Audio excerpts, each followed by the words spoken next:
My channel. आज हम बात करने जा रहे हैं इंग्लिश ग्रामर के सबसे बेसिक और सबसे इम्पोर्टेंट टॉपिक के बारे में, जो कि टेंस है, जिसे हम इंग्लिश की बैकबोन भी कह सकते हैं, क्योंकि इंग्लिश ग्रामर के कई सारे ऐसे टॉपिक्स हैं जिन्हें हम टेंस को सीखे बिना नहीं समझ सकते हैं।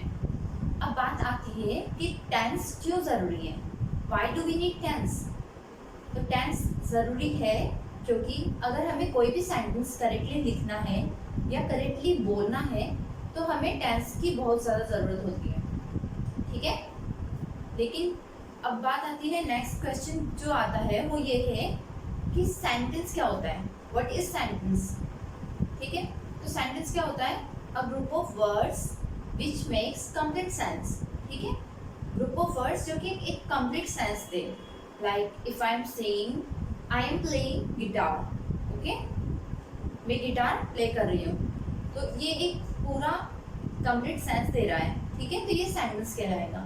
अब जो नॉर्मल सेंटेंस होता है उसमें क्या क्या होता है, क्या क्या चीज़ें होती है, लेट्स सी। किसी भी नॉर्मल सेंटेंस में सब्जेक्ट होता है, वर्ब होता है और ऑब्जेक्ट क्या होता है। Now what is subject, subject क्या होता है। So subject can be a person और थिंग डूइंग द एक्शन, ऐसा पर्सन या ऐसी चीज़ जिसके द्वारा कोई एक्शन परफॉर्म किया जा रहा हो या जिसके बारे में सेंटेंस में बात की जा रही हो, वो क्या कहलाता है, सब्जेक्ट कहलाता है। For example, he speaks English, he जो है वो सब्जेक्ट है क्योंकि ही के द्वारा कोई एक्शन परफॉर्म किया जा रहा है। ही स्पीक्स इंग्लिश, वह इंग्लिश बोलता है, तो उसके द्वारा इंग्लिश बोली जा रही है, इसलिए वो क्या कहलाएगा, सब्जेक्ट कहलाएगा।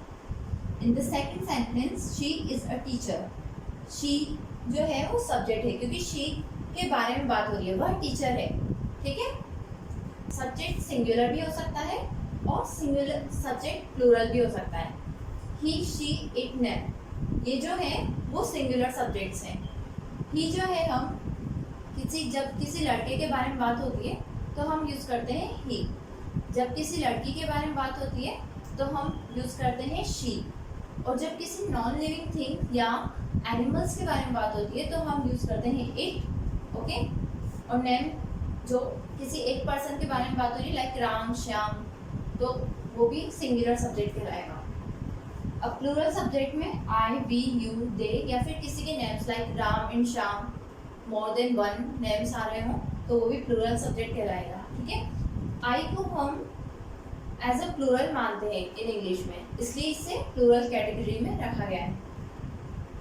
Now let's talk about verb. What is verb, verb क्या होती है।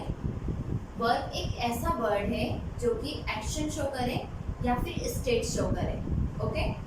इट शोज एन एक्शन और state. For example, in this sentence speaks जो है वो एक्शन शो कर रहा है, मूवमेंट हो रहा है क्योंकि, और इस सेंटेंस में जो इज है वो स्टेट शो कर रहा है, ठीक है।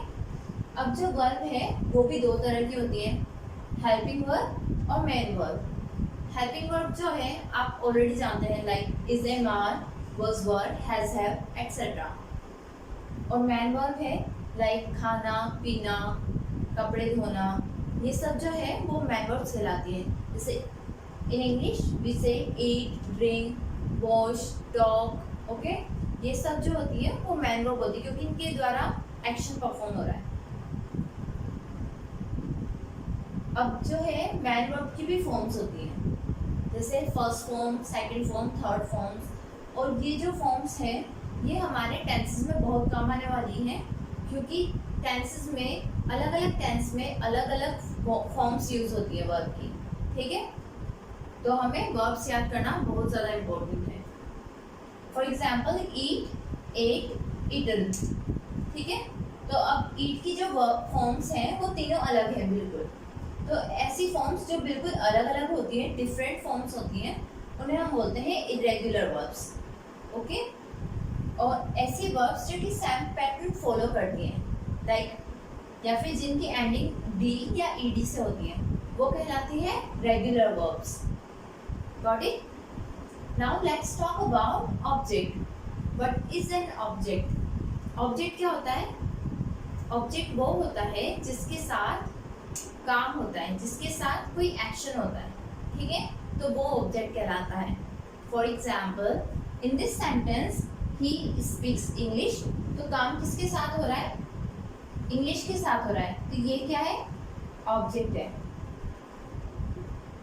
ठीक है। Now let's move on to our main topic, which is tenses.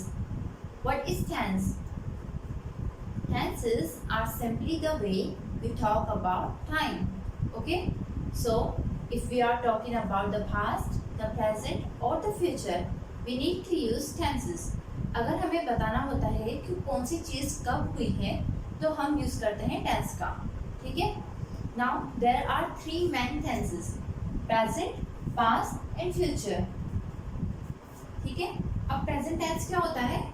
Present tense होता है जब हम यूज करते हैं वर्तमान में जो चीजें हो रही है उनके लिए।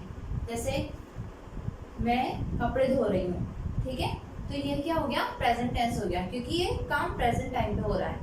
ओके, नाउ व्हेन वी से पास्ट टेंस मतलब जो चीजें पहले हो चुकी है। फॉर एग्जाम्पल मैंने मूवी देख ली, ओके, तो मतलब मैंने मूवी देख ली थी, पहले हो चुका है ये काम, तो ये क्या हो जाएगा? पास्ट टेंस हो जाएगा। नाउ फ्यूचर टेंस क्या होता है? जब हम फ्यूचर की बात करते हैं, भविष्य की बात करते हैं, ठीक है। Like for example I will go tomorrow, I will go there tomorrow, मैं कल वहाँ जाऊँगी। तो कल यानी कि अभी हुआ नहीं है वो चीज़, मैं कल जाऊंगी, यानी कि भविष्य की बात हो रही है, तो वो क्या कहलाएगा? फ्यूचर टेंस कहलाएगा। Now each one has 4 different forms, ठीक है। तीनों टेंसेस में 4 डिफरेंट फॉर्म्स होती हैं: simple, continuous, perfect and perfect continuous, ठीक है। तो जैसे present simple, past simple, future simple, ठीक है। इस तरह से हमारे पास हो जाते हैं कुल मिला के 12 टेंस, यानी कि टाइम को बताने के लिए हमारे पास 12 तरीके हैं। Got it? आई होप आपको अभी तक जितना भी पढ़ाया है वो आपको समझ में आ गया होगा। And in the next video we will learn present simple, past simple and future simple. Okay, I am gonna explain it to you in a way that makes it much easier for you to understand, so that you can communicate correctly and confidently. If you like the video, give it a like and hit the subscribe button and turn on the notifications so that you know when my next lesson is ready for you. Goodbye, take care.